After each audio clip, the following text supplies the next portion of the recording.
et bienvenue sur dacodoc-service.com. Comme prévu, je vous avais dit que j'allais vous faire des vidéos assez régulièrement concernant des sujets que les clients allaient aborder. Et en fait, depuis le mois de janvier, il y a beaucoup de clients qui me posent des questions concernant l'immobilier. Comment vendre mon appartement, par qui passer, c'est quoi un mandat, comment ça se passe, la commission c'est de combien, etc., etc. Donc là, je vous ai trouvé la meilleure agent que je connaisse, qui est une de nos partenaires, et qui est Guylaine Calidon. Bonjour tout le monde. Hello. Ça va? Comment tu vas? Très bien, et toi? Ouais, bah ça va, ça va. Merci de m'accueillir. Ah bah c'est tout à fait normal. J'avais besoin de quelqu'un qui connaisse très bien son domaine, à qui je pouvais poser justement ces 4 questions et qui pouvait vous répondre convenablement. Donc la première question que tous les clients me posent, c'est on m'a proposé entre un mandat simple et un mandat exclusif. D'accord. Quelle est la différence entre les deux? D'accord. Alors, un mandat simple, c'est très simple. C'est un mandat qui va vous permettre de faire appel à plusieurs professionnels, plusieurs agences, et donc de pouvoir multiplier, entre guillemets, la publication. Le mandat exclusif, à contrario, vous êtes en exclusivité avec un professionnel de l'immobilier, donc vous avez pas le choix, vous pouvez faire appel qu'à une seule personne, et vous, en tant que particulier, vous ne pouvez pas poster une annonce sur les sites tels que Le Bon Coin ou PAP en tant que particulier. D'accord. Sachez une chose, lorsque vous avez un mandat exclusif, vous avez bien évidemment la possibilité de demander une courte durée. 1 mois, 2 mois, 3 mois, 4 mois, au lieu de la durée que l'agent va vous proposer. Bien évidemment, soyez raisonnable. Ne demandez pas 1 mois, c'est pas réalisable de vendre un bien en 1 mois. Temps, exactement. Voilà, vous avez besoin de plus d'1 mois pour pouvoir vous-même vous décider sur quel bien vous allez acheter. Mettez-vous à la place aussi de l'agent immobilier, il ne va pas forcer la main à l'acheteur sur votre bien. Exactement. On est d'accord. Ensuite, donc la deuxième question, c'est la commission. Et est-il possible en fait de négocier les frais de commission? Je sais qu'il y en a beaucoup qui demandent. C'est ça, c'est la grande question.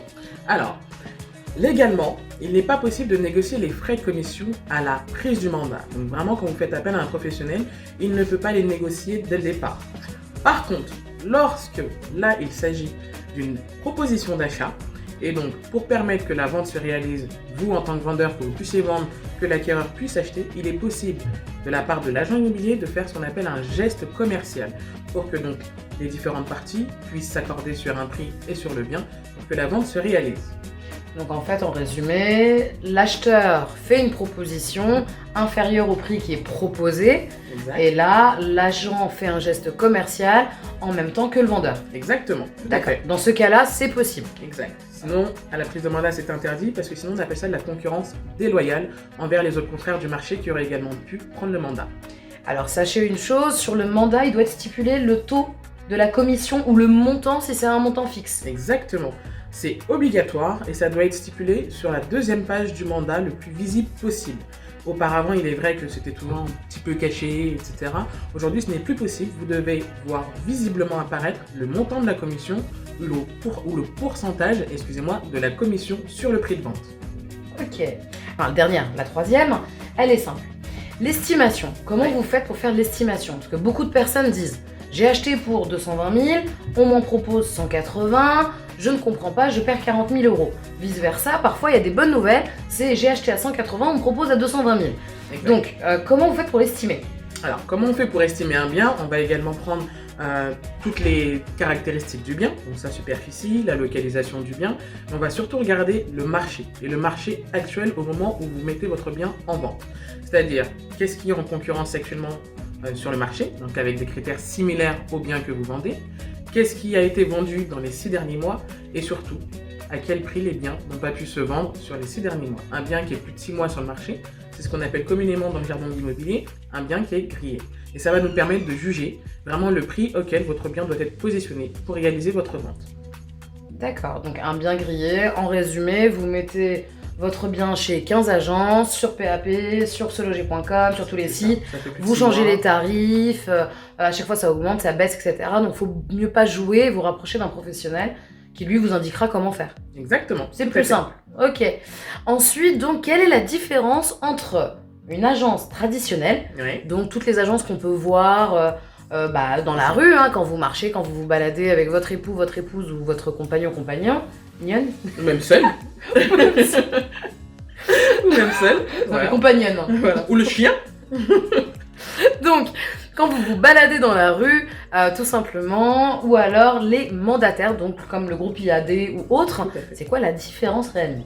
Alors, moi, pour vous expliquer, je fais partie du réseau IAD France, qui est un réseau de mandataires indépendants, donc je suis mandataire. Et donc, à côté, il y a également les agences traditionnelles. La différence avec tout simplement déjà que l'agence traditionnelle va avoir un local avec pignon sur rue, alors que le mandataire indépendant, lui, va avoir ses bureaux propres à lui, il peut travailler à domicile ou effectivement louer des bureaux, mais ne peut pas recevoir de clientèle. Première différence. Deuxième différence, ça va se jouer également sur la partie argent. Pourquoi un mandataire a moins de frais, puisqu'il n'a pas de frais de structure, qu'une agence. Voilà, qu'une agence traditionnelle. Et donc du coup, ça va se ressentir sur les honoraires. Effectivement, souvent les honoraires d'un agent mandataire ou indépendant vont être moins élevés qu'une agence traditionnelle. Ce qui se traduit par le fait que vous, en tant que vendeur, vous auriez un net vendeur plus important que si vous étiez passé par une agence traditionnelle. Donc ça, c'est les deux grosses différences. Je me souviens que tu m'avais parlé aussi du fait que le mandataire avait plus de sites internet, c'est ça? Exactement. Le fait que donc les réseaux de mandataires, on est nombreux. Par exemple, nous, chez IAD, aujourd'hui, on est 9500 sur la France. Ça permet de négocier vraiment des tarifs de groupe avec les grosses plateformes de communication immobilière. Ce qui fait que tout simplement, aujourd'hui, on a la possibilité de pouvoir publier sur à peu près 150 sites une seule et même annonce pour créer plus de visibilité. Pourquoi? Aujourd'hui, on sait très bien, on est en 2020, toutes les transactions immobilières se font essentiellement sur Internet, on regarde l'annonce, on est dans le canapé, on appelle le professionnel et on visite. Donc ça nous permet d'être vraiment présent là où est présent le consommateur, donc le futur acquéreur de votre bien. A contrario d'une agence traditionnelle, qui vont être forcément les prix plus élevés, et donc forcément, ils ne vont pas pouvoir publier sur autant de sites que l'agence, que le réseau d'indépendants. D'accord, ok. On a abordé donc les 4 questions principales que les gens posent. Merci Guylaine d'avoir répondu à toutes ces questions avec franchise. Il est important donc de ne pas oublier que vous pouvez lire votre mandat. Vous avez 14 jours de rétractation. Donc durant ces 14 jours, vous avez le temps d'aller voir d'autres agences à qui vous posez des questions. Vous avez le temps de lire les petites conditions générales qui sont cachées derrière le mandat.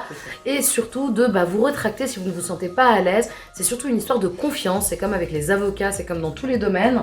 C'est une question de confiance avec l'agent immobilier avec qui vous allez travailler et confier votre bien. Tout à fait. Voilà. La commission, soyez réaliste, ne baissez pas trop. L'agent immobilier travaille et ça demande une énorme charge de travail. Et je crois qu'on est à peu près au même niveau planning. C'est ça, donc on est un peu maquillés pour cacher la misère. Mais on essaie quand même de répondre à vos questions.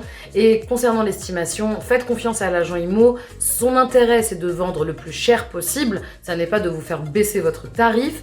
Donc ça serait bête de vous en prendre à lui s'il vous annonce un tarif inférieur à ce que vous attendez. C'est que généralement, c'est le marché. C'est ça, c'est le marché. C'est ma pauvre Lucette, c'est comme ça. Exactement. Pas le choix. Donc voilà, maintenant vous savez la différence aussi entre agent traditionnel et mandataire. Vous savez vers qui vous pouvez vous tourner, en tout cas dans le 95 ou Cergy. Tout à fait, sur l'agglomération de Cergy. Alors l'avantage aussi du réseau d'indépendants, c'est qu'on n'est pas sectorisé. Donc bien évidemment, moi je peux répondre à des propositions sur tout le 95 puisque c'est mon lieu de résidence, mais sur toute l'île de France également. D'accord. Donc voilà, vous avez toutes les réponses aux questions les plus fréquentes. Guylaine, encore merci. Vous allez trouver donc son lien qui va se présenter juste ici et le lien de Dacodoc Service qui est là. Vous pouvez aussi nous retrouver sur Facebook, sur Instagram, enfin voilà. Envoyez plein de messages, mettez plein de commentaires. Guylaine et moi, on s'engage, on va vous répondre rapidement. Très bien. Bon, en tout cas, à très bientôt sur dacodoc-service.com. À bientôt. Bye bye. Au revoir.